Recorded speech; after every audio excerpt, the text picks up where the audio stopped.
Find a comfortable position and focus on your breathing.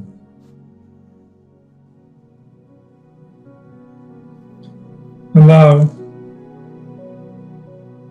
all your energy to settle. Allow your mind to wind down and start directing your attention towards a place of silence.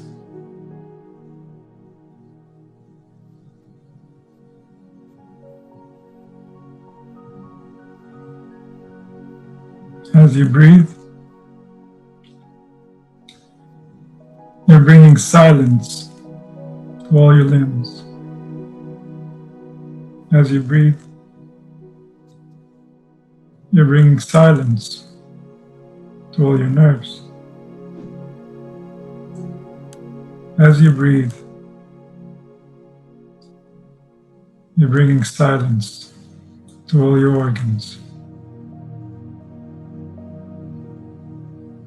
Allow yourself to become silence.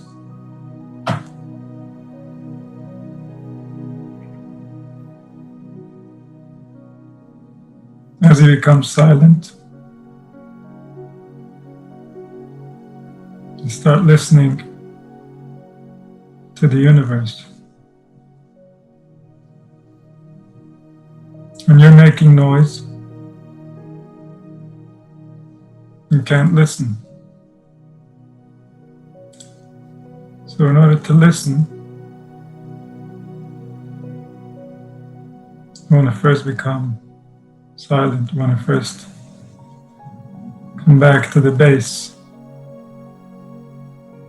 Come back to a perception that creates no specific flavor. It just goes back to the original settings. So allow yourself to find safety in that silence.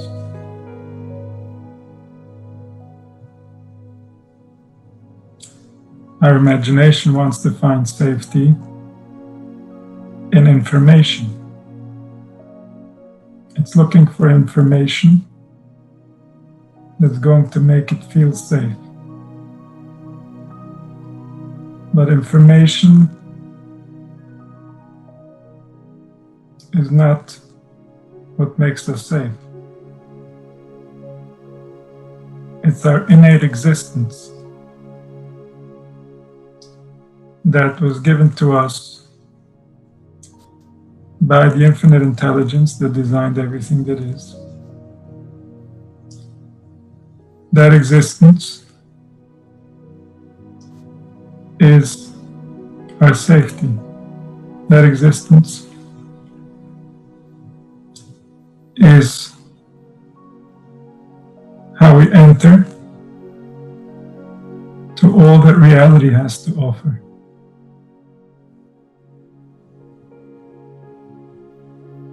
And that existence can be realized through silence. The preciousness of that existence is hidden by the activity of the mind, the activity of the organs, the activity of the senses. Until we start measuring whether we like our life or we don't like our life based on things that are happening outside of us. And these distractions don't allow us to appreciate the preciousness of existence.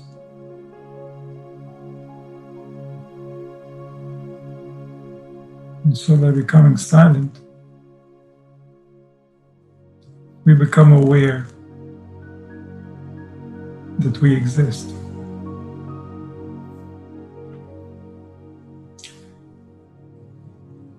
Existence is unconditional.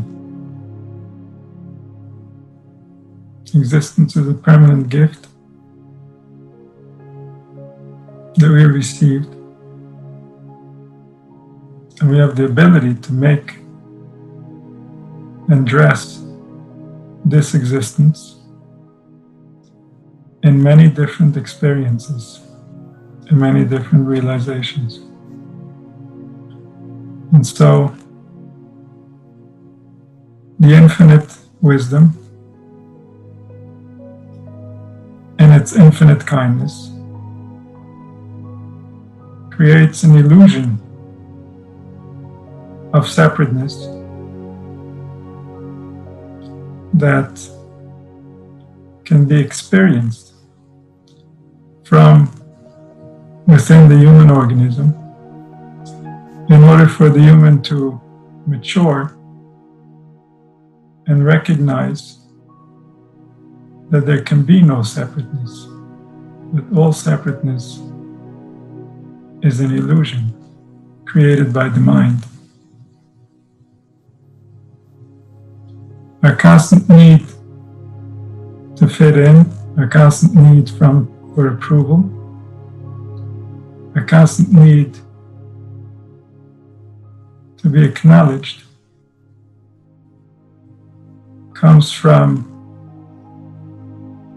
our perception that we are somehow separate from our surroundings, that we are an individual entity that somehow showed up into existence amongst other things and beings that are unrelated to the core of who we are. But in reality, all that exists are one. All that exists represent the source wisdom that can make existence possible. Everything that exists from that will, from that potential, from that force that had the ability and the power to allow for all of this to take place.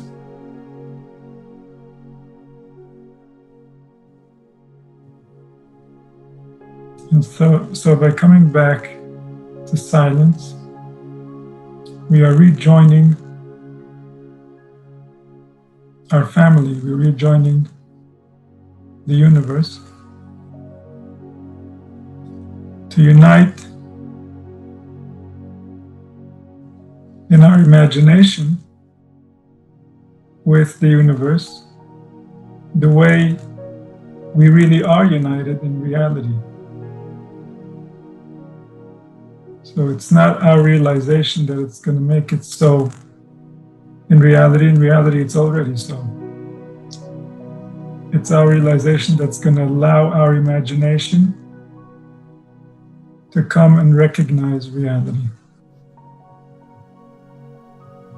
And this is the nature of all realizations. It makes real what was already real, but was hidden from the imagination. The imagination grows through experience. Imagination sees and listens and picks up information in order to recognize the nature of the experience, in order to know how to instruct the spirit on its behavior and how to create the future. And so the imagination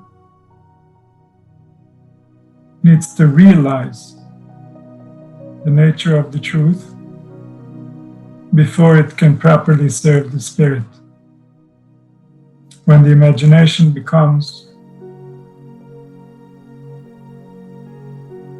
convinced from the images that it draws, that it itself is in charge, that there is no real truth that it needs to comply with, then the imagination causes damage to the spirit and to the environment.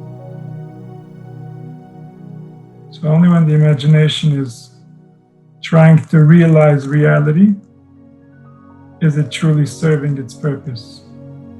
If the imagination thinks that it dictates reality, that reality depends on it, and so whatever it sees, whatever it thinks, it just creates desires, regardless of whether they're achievable, and causes the spirit unnecessary suffering. So then the imagination is not serving its purpose. The imagination is not guiding the spirit to find peace, to find truth, to find silence.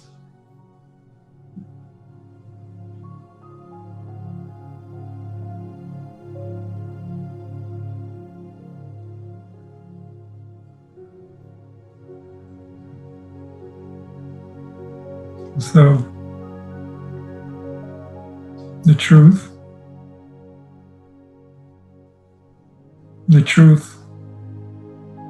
that was always real, that will always be real, the truth that was true for the prophets,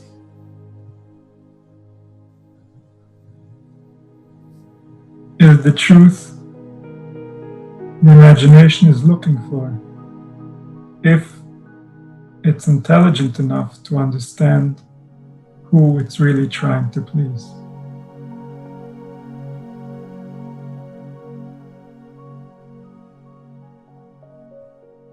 The truth about the relationship between the individual and the collective, the truth about the relationship between the individual spirit and all the other spirits, and the universe itself. So the imagination should draw an image of these relationships that is useful, that is in the best interest of the spirit. And the relationship between the imagination and the source that it's really working for, the ultimate purpose of why it was created. The imagination should understand its place in creation and should avoid creating its own realities, should comply with the reality created by the Creator and refrain from drawing alternate realities that compete with the reality created by the Creator.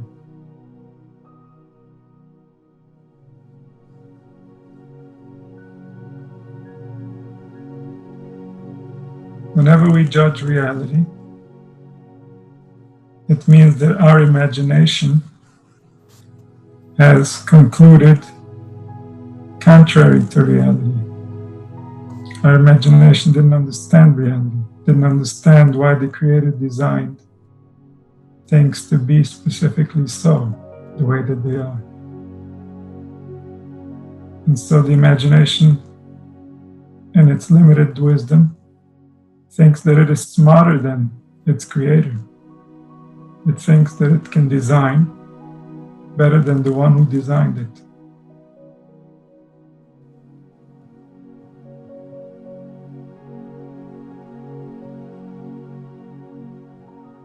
And so to come to silence, the imagination has to surrender to the reality created by the Creator exactly the way that it was created. That's the only reality available.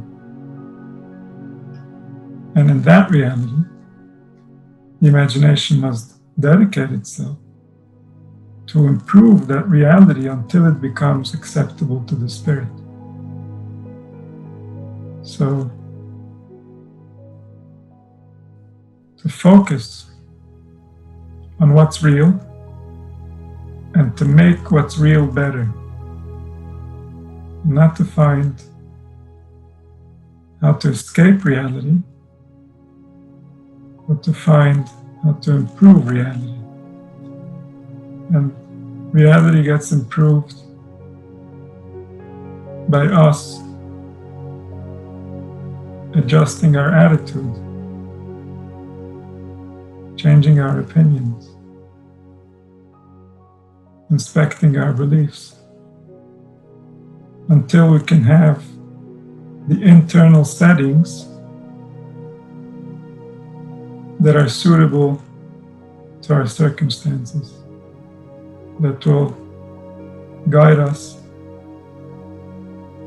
to the most peaceful resolution of whatever is taking place around us and inside of us. So then we can realize peace, and then we can have silence, and then we can finally go back to the ultimate purpose, which is to listen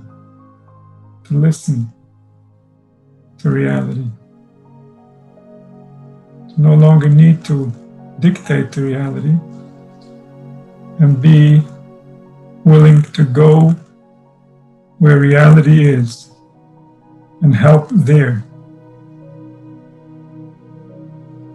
Because that type of help, that type of investment is what yields real fruit. When we are accepting reality and improving it, then the environment changes. When the environment changes, automatically the imagination changes. The environment in our minds change. The chemicals in our minds change. Our propensity to think certain thoughts change. And so when we escape, when we find a distraction from life, so we have temporary rest, we get some good chemicals and we temporarily feel better. But our life will only look a little bit more worse after we come back from a distraction.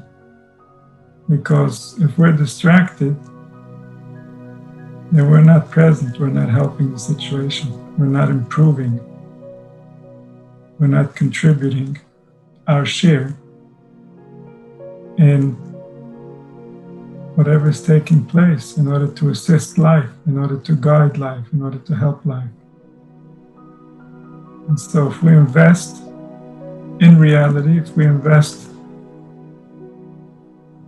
by improving the relationships, improving the internal dialogue, improving our ability to rest, our ability to contemplate, our ability to find silence, then our environment will change. And when our environment changes, the result nature is going to give us will change. Our experience will change. This will open up to us additional improvement, additional potential, additional possibilities, where we can direct our energy at the things that are real, at the things that are meaningful, at the things that are permanent. Life is too precious to allow ourselves to get distracted. Life is meaningful. Every moment is permanent. Every moment, what we create in that moment, what we experience in that moment, is something that we will have forever. Forever is longer than our mind can contemplate. Forever is something that can only convince us that whatever is forever is worth more than anything we've come in contact with, anything that we can perceive with our senses. Nothing we can perceive with our senses is forever. What we experience, everything that we experience, is forever.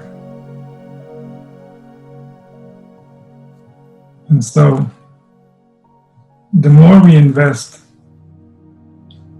in the reality that we are, the more we invest in this being, in this soul that we were given as a gift from beyond, the most precious gift anyone could ever get. So the way that we interact with this soul, the way that we interact with this spiritual beauty, that's going to result in our experience. That's going to result in how we interpret life and how we create life within ourselves and within others. And that is permanent. That not only affects us on the individual level permanently, but it affects the entire universe. It shapes reality itself. It becomes the only reality that was true in that moment, on all dimensions, in all worlds. Because the human being is a physical body on the one hand, but the spiritual depth of the human soul affects all dimensions that exist. Because they were designed specifically, all these dimensions, in order to collectively create the potential for the human spirit, so that the human spirit can have this deep, personal and intimate experience within the reality projected by these dimensions. And so as the human being experiences, he affects all the worlds. He affects all the different levels of energy and vibration that exist within the cosmos, that exist within the platform created for this magnificent potential.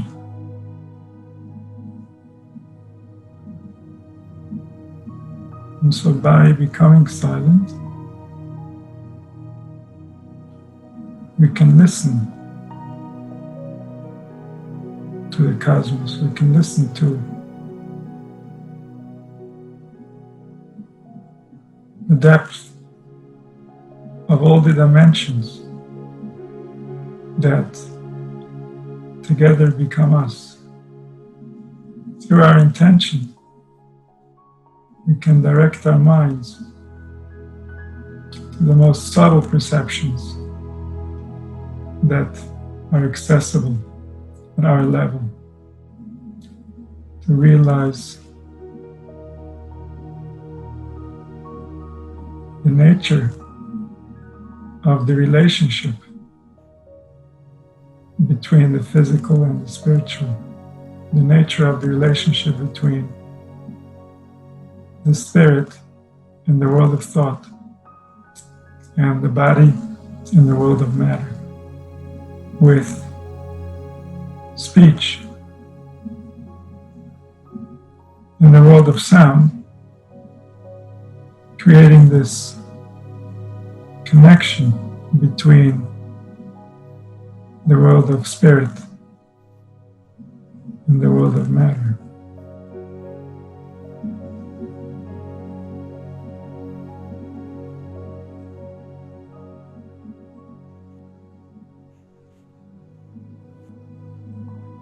So allow yourself to find silence, the silence that's behind all the different movements that can happen within the human energy. These movements we experience as thoughts. These movements, as they become more pronounced, we experience them as emotion. And then these movements can become action. It can become movement of limbs, movement of the mouth, all emanating from these energies that express the human will, express the desire of the spiritual being whose intelligence animates the human body, and the environment that it's interacting with. So allow yourself to go to that silence so that you can observe the nature of things, so that you can see life rather than live in your mind, live in comparison to what you remember. So you want to see life fresh, you want to see life for the first time, every time, because every moment deserves that type of celebration. Every moment is the first time and the last time that moment is going to be experienced, that moment is going to be created. So every moment is a precious moment, an important moment. Every moment is a unit of life. Life is nothing but a combination of moments and the manifestation of the human potential in those moments. So the quality of one moment could outweigh the quantity of all the other moments combined. And so we want to make our moments count. We want to create moments with deep quality, with deep authenticity that will guide us for eternity, that will help us find the kindness of our source so that we can achieve more realization while we're still dressed in the physical body.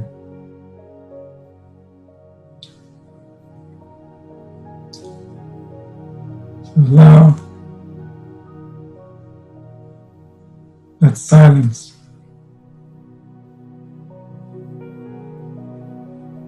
to become deeper and deeper. As you begin to listen. To listen means to accept the incoming information without judgment. To allow what is to be the way that it is. And then we can listen to life. As long as we object, we're not ready to listen. So find silence, find that place that is not concerned by what's happening outside of you. And from that place, you'll be able to listen, you'll be able to see the reality that's already there.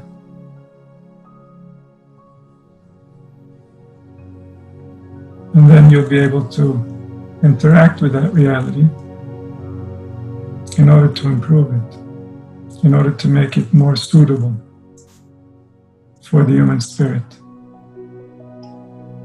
for the human spirit of all those involved, so that our planet can heal, so that humanity can realize its true nature. And then we can all rejoice. We can all recognize the kindness of the Creator.